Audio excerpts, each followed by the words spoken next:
nice surprise. My friend Gerry Turpin is here. So Gerry, you want to introduce what you do and bits and pieces? I'm Gerry Turpin and I work as an ethnobotanist.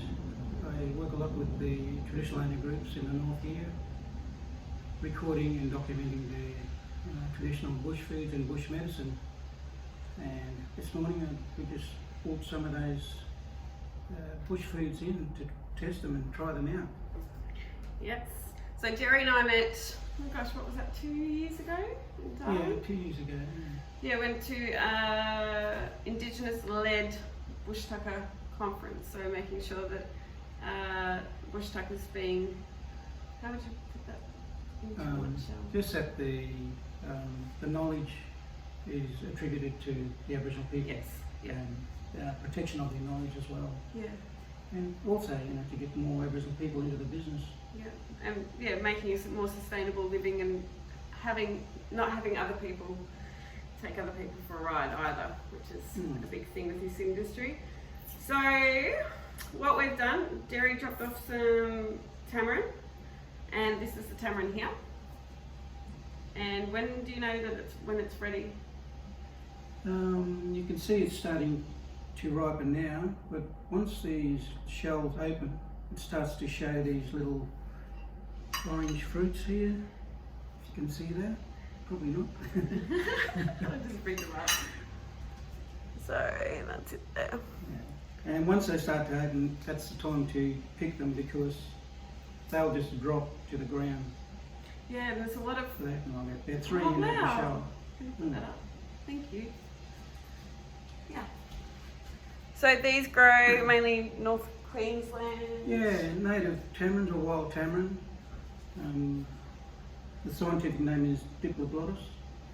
Scientific Diplodocus. Okay. So the word comes from the Greek language. Okay. So diplus or diplus means two. Yeah. Glotta means tongue. So if you're looking in the microscope near the flowers, you can see two tongue-like features. Wow. Yeah, so that's where the name comes from. They're just beautiful. Two tongues.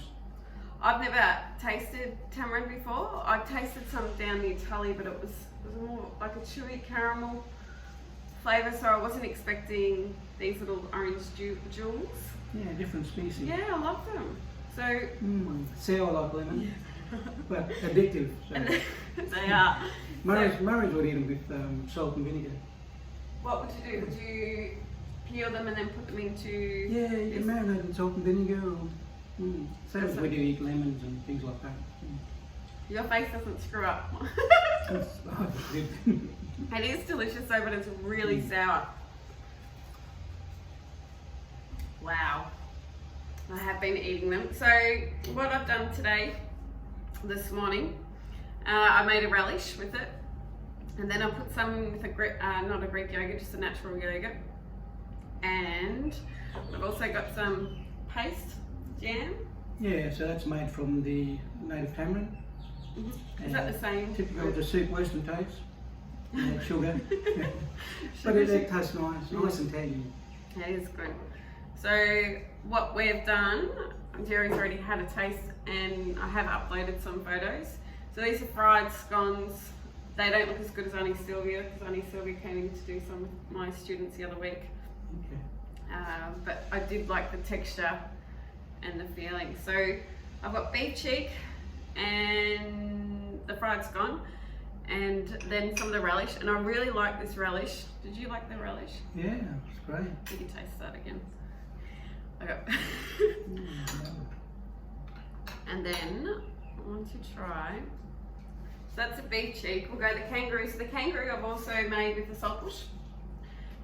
And Gerry and I just showed Gerry my saltbush that's out on the veranda because it's more of a western desert plant. Yes. So obviously, it accumulates lots of salt in the leaves and stems.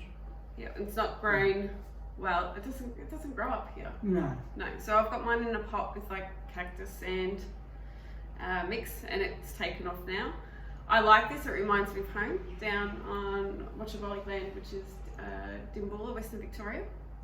So this always feels like home to me when I use this. So I put that on the kangaroo, we made that.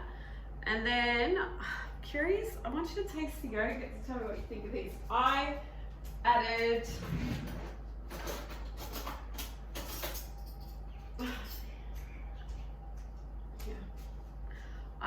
some honey, some mint, some yogurt, and the tamarind I had to push through the sieve to get the seeds out.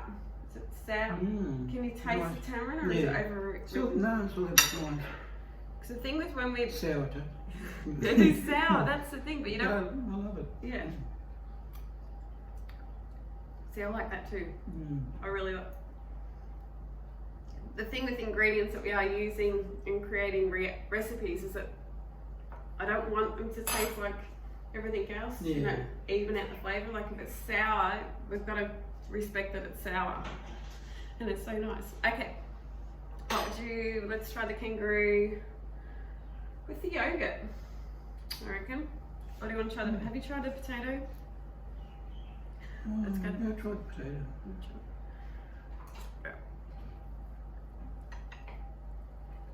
And actually, I wouldn't mind putting some of these, and even what Gerry's also brought in for me some. Looks like mistletoe. Aniseed Myrtle. Aniseed Myrtle. Okay. And it's got an aniseed flavour.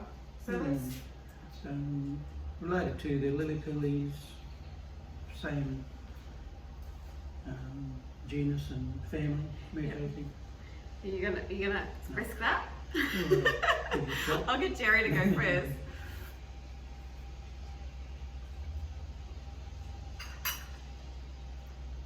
Does the yogurt like not work with that? It might be something to put on muesli or something. Or even just a scone itself.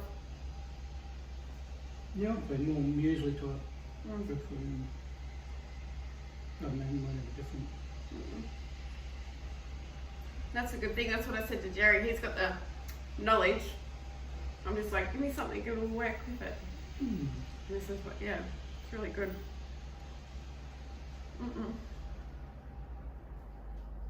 Try some of that with one of the meats.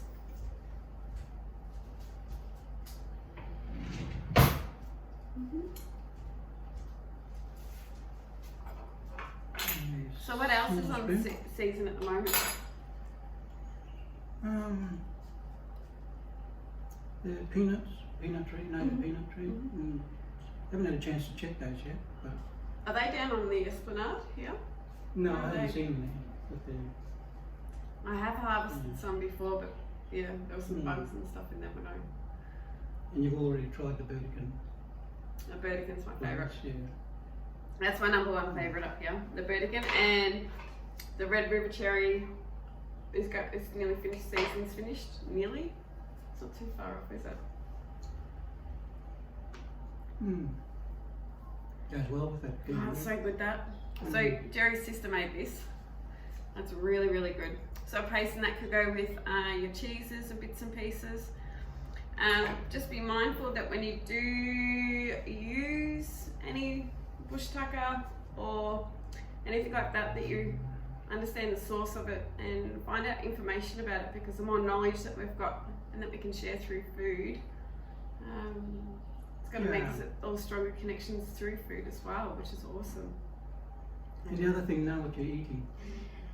Some look similar, but they're not actually the same. And could be poisonous. They could be, and they could have a reaction. So even I would watch an elder eat it and show me how to eat it and prepare as well. Yeah, that would be so lucky to go and watch. The other thing, these are not just food; they're medicine as well. Oh really? So antioxidants, high in antioxidants. Yeah, because it's got that punch. So like, it's got to be good for me. It has to be good for me. Yeah, the Aniseed Myrtle, it's high in magnesium, calcium, and potassium. Wow. See? So figure out what part of the country, what country you're on, and find out what grows there. Like source locally, always source locally, Gerry, I will put Gerry's info at the bottom as well. Yeah. So if you want to contact him, I'm forever taking photos, sending them to going, what's this? And he's like, I've got to take photos of the leaves too. And flowers. Yes, yeah. I just get a bit excited. This helps to identify it properly. I just know that you're so knowledgeable, that's all. And I just, love learning as well with all these ingredients, and it's just, we live in a beautiful country. What else is there, Gerry? And I just wonder if you could try the jam with the yogurt and the sweet and sour. Yeah, we should do I that. don't know. That's a good idea as well. So, also what I'll do is put, Gerry's done a TED talk, of superstar he is, about his actual job, what he does at JCU, and you work towards documenting plants and knowledge, isn't it? Yeah. Science. Keeping it in a safe place for the younger people. And also look at ways that they can use their own knowledge to benefit themselves. Yes. Yeah. So Gerry also came down to Tully last year with what's your friend's name? Noyaka? Yeah. So they came down and done a bit of a talk on some more foods and getting outside source, like people with that knowledge to come into, especially classrooms, is really important, and making sure that you're doing it correctly. So always asking for advice. And if you're lucky like me, you get to eat it. But I'll do it afterwards because I don't want to make a mess again. So we've got the Tamarin, we've got the Aniseed Myrtle. yes, and then the saltbush as well. Saltbush. Okay. Lemon myrtle as well, which is over there. So Burdekin's, I've got one in the fridge, but it's a bit old. I'm stubborn, can't get rid of things if I can find it. But this is what a Burdekin looks like. I don't know whether it's the white one or the red one, but it'd be too hard. But they come in, they're white or they're red. So the Burdekins they were the first fruit that I worked with up here. Mm-hmm. And I made the relish, and therefore that was part of our deadly bush food nights. Yeah. It's hard. It's hard. You know me. It's a pretty ancient fruit as well. It is. So they found these in fossilized. Really? Yeah, so it's part of the old Gondwana land Wow. continent. Yeah. That's awesome. Mm. And they're very magical. And again, medicinal Purposes. antioxidants and Yes. things like that. Superfoods. Yeah. Bush foods have always been superfoods, Yeah. which is really cool.